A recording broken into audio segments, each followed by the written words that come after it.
Apakah Yesus pernah berkata secara eksplisit, "Akulah Tuhan, sembahlah aku"?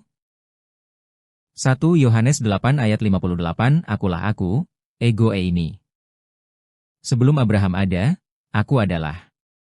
Yesus memakai frasa ego eimi, sama dengan nama Allah di Keluaran 3 ayat 14, Aku adalah aku. Orang Yahudi langsung ingin melemparinya dengan batu karena mereka mengerti ini adalah klaim keilahian secara langsung.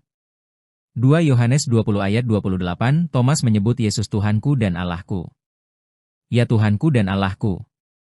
Yesus tidak menegur Thomas, bahkan memberkatinya. Dalam iman Yahudi, menyebut manusia sebagai Tuhan adalah penghujatan, kecuali jika memang benar dia Tuhan. 3 Matius 14 ayat 33, murid-murid menyembah Yesus. Sesungguhnya engkau anak Allah. Yesus menerima penyembahan. Dalam hukum Taurat, hanya Tuhan yang boleh disembah. Fakta bahwa Yesus tidak menolak penyembahan berarti ia menerima posisi ilahi. 4 Markus 2 ayat 5-7, Yesus mengampuni dosa. Dosamu sudah diampuni. Para ahli Taurat marah, karena hanya Tuhan yang dapat mengampuni dosa. Yesus tidak membantah klaim itu, melainkan membuktikan kuasanya dengan menyembuhkan. 5 Yohanes 10 ayat 30, Aku dan Bapa adalah satu. Yesus menyatakan kesatuan esensi dengan Allah. Orang Yahudi lagi-lagi ingin merajamnya karena mereka memahami itu sebagai klaim kesetaraan dengan Allah, bukan sekadar kesatuan misi. 6 Matius 28 ayat 17-19, Yesus menerima penyembahan pasca kebangkitan. Ketika melihat dia, mereka menyembahnya. Setelah bangkit, Yesus menerima penyembahan dan memberi amanat agung dalam nama Bapa, Anak, dan Roh Kudus, menyamakan dirinya dengan Allah. 7 Yohanes 5 ayat 23, dihormati sama seperti Bapa. Supaya semua orang menghormati Anak, sama seperti mereka menghormati Bapa. Dalam budaya Yahudi, ini adalah klaim ilahi.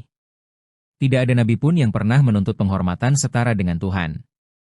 8 Filipi 2 ayat 6-11, Yesus memiliki rupa Allah. Walaupun dalam rupa Allah, setiap lidah mengaku, Yesus Kristus adalah Tuhan. Ini adalah pengakuan tertulis sejak awal gereja, menyatakan bahwa Yesus adalah Tuhan yang layak disembah oleh seluruh ciptaan. 9 Kolose 2 ayat 9, dalam Dia berdiam seluruh kepenuhan kealahan. Tidak ada nabi atau manusia yang disebut memiliki seluruh kepenuhan Allah, hanya Yesus. 10 Ibrani 1 ayat 6, malaikat disuruh menyembah Anak. Biarlah semua malaikat Allah menyembah Dia. Dalam Alkitab, malaikat hanya boleh menyembah Allah, Wahyu 22 ayat 8 dan 9. Tapi Yesus menerima penyembahan dari malaikat dan manusia. Kesimpulan. Walau Yesus tidak menggunakan formula literal akulah Tuhan, sembahlah aku, karena konteks budaya Yahudi menolak formula eksplisit semacam itu.